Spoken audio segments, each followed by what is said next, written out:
രാവിലെ മുതൽ ഭയങ്കര പോളിംഗ് ആണല്ലോ. വളരെ നല്ല ശുഭപ്രതീക്ഷയാണ്, നല്ല പോളിംഗ് ആണെന്ന് പറയപ്പെടുന്നു. അത് തന്നെ വളരെ നല്ല പ്രതീക്ഷ നൽകുന്ന ഒരു കാര്യമാണ്. ഈ പോളിംഗ് ശതമാനം ഉയർന്ന പൊതുവെ നമുക്കൊരു ധാരണ എന്ന് പറയുന്നത് UDF-ന് അനുകൂലമാകുന്നതാണ്. ഇപ്പൊ പ്രതീക്ഷിച്ചതിനേക്കാളൊക്കെ വലിയ ഭൂരിപക്ഷത്തിൽ വിജയിക്കുമെന്നാണ് കരുതുന്നത്. നല്ല ഭൂരിപക്ഷത്തിൽ വിജയിക്കും എന്നുള്ള പൂർണ്ണ വിശ്വാസമുണ്ട്. ഈ പോളിംഗ് കൂടുന്നത് തന്നെ അതിൻ്റെ ഒരു നല്ല ലക്ഷണമാണ്. UDF കേന്ദ്രങ്ങൾ കരുതുന്ന ചിലരൊക്കെ പറയുന്നത് 50,000-ന് മുകളിൽ പോകും. നേരത്തെ 2011-ലാണ് ശ്രീ ഉമ്മൻചാണ്ടിക്ക് ഏറ്റവും വലിയ ഭൂരിപക്ഷം കിട്ടിയത്, 33,000-ൽ പരം. അതിലൊക്കെ കവർ ചെയ്യും എന്നാണ് ചേച്ചിയുടെ കരുതുന്നത്. അപ്പേക്കാളിൽ കൂടുതൽ ഭൂരിപക്ഷം കിട്ടുമെന്നുള്ള ശുഭപ്രതീക്ഷയിലാണ്. പക്ഷെ ഒരു നമ്പറായിട്ട് പ്രവചിക്കാൻ ഞാൻ ആഗ്രഹിക്കുന്നില്ല. കഴിഞ്ഞ അല്പം മുമ്പ് ചാണ്ടിയുമ്മൻ പ്രതികരിച്ചത് അപ്പയെയും അതുപോലെ അവരുടെ കുടുംബത്തെയും 2 വർഷമായി വേട്ടയാടുന്നു, അതിനുള്ള ഒരു മറുപടി തിരിച്ചടി ഇന്ന് പുതുപ്പള്ളിയിലെ ജനങ്ങൾ നൽകുമെന്നാണ്. ഉറപ്പായിട്ടും. അപ്പ പുതുപ്പള്ളിക്കാർക്ക് വേണ്ടി ജീവിച്ചു, 53 വർഷം ജീവിച്ചു. നിങ്ങളിവിടെ പുതുപ്പള്ളിയിൽ കാണുന്നതെല്ലാം അപ്പയുടെ സംഭാവനകളാണ്.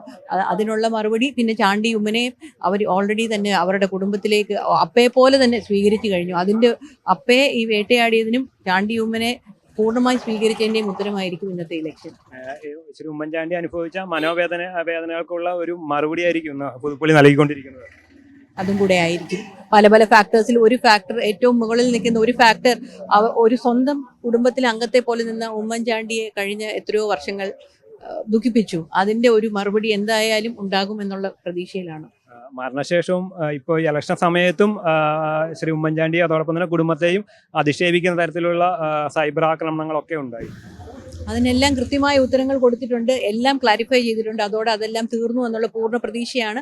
ജനങ്ങൾ ഇതൊന്നും കഴിഞ്ഞ ഒരുപാട് വർഷങ്ങളായി നമ്മുടെ കുടുംബത്തിൻ്റെ പുറകെ നമ്മളെ ഇങ്ങനെ ഫാൾസ് എലിഗേഷൻസ് പറയുന്നത് കൊണ്ട് എന്തായാലും ഇതൊന്നും പുതുപ്പള്ളിക്കാർ വിശ്വസിക്കത്തില്ല എന്നുള്ള പൂർണ്ണ വിശ്വാസത്തിലാണ്. അവരെ സംബന്ധിച്ചുള്ള ഉമ്മൻചാണ്ടി മാത്രമാണ് ഒരു പ്രതീക്ഷ, അല്ലെങ്കിൽ മറ്റ് ആരോപണങ്ങളോ രാഷ്ട്രീയ ആരോപണങ്ങളോ വ്യക്തിപരമായ ആരോപണങ്ങളൊന്നും അവരെ ബാധിച്ചിട്ടേ ഇല്ല. ഒരിക്കലും ഇനി ആരോപണങ്ങൾ പുതുപ്പള്ളിക്കാര് അതിനെ പറ്റി ചിന്തിക്കുമെന്ന് തോന്നുന്നില്ല. ചാണ്ടി അവർ ആക്സെപ്റ്റ് ചെയ്ത് കഴിഞ്ഞു. ചാണ്ടി ഒരു MLA അവരെ ഉമ്മൻചാണ്ടിയുടെ ഒരു പിൻഗാമിയായി ചാണ്ടി ഉമ്മനെ തെരഞ്ഞെടുത്തു കഴിഞ്ഞു. അപ്പ പ്രവർത്തിച്ചതുപോലെ ചാണ്ടിയും അങ്ങനെ ഒരു ലെവലിലേക്ക് വരും എന്നുള്ള പ്രതീക്ഷയിലാണ് അവർ നിൽക്കുന്നത്. അതുകൊണ്ട് അതുപോലെ തന്നെ ചാണ്ടിക്കും പ്രവർത്തിക്കാൻ പറ്റട്ടെ എന്നാണ് ആഗ്രഹവും. അത് കഴിയുമെന്നുള്ള പ്രതീക്ഷയിലാണ്. അതുകൊണ്ട് തന്നെ നമുക്കൊരു നല്ലൊരു വിജയം നമ്മൾ പ്രതീക്ഷിക്കുന്നു.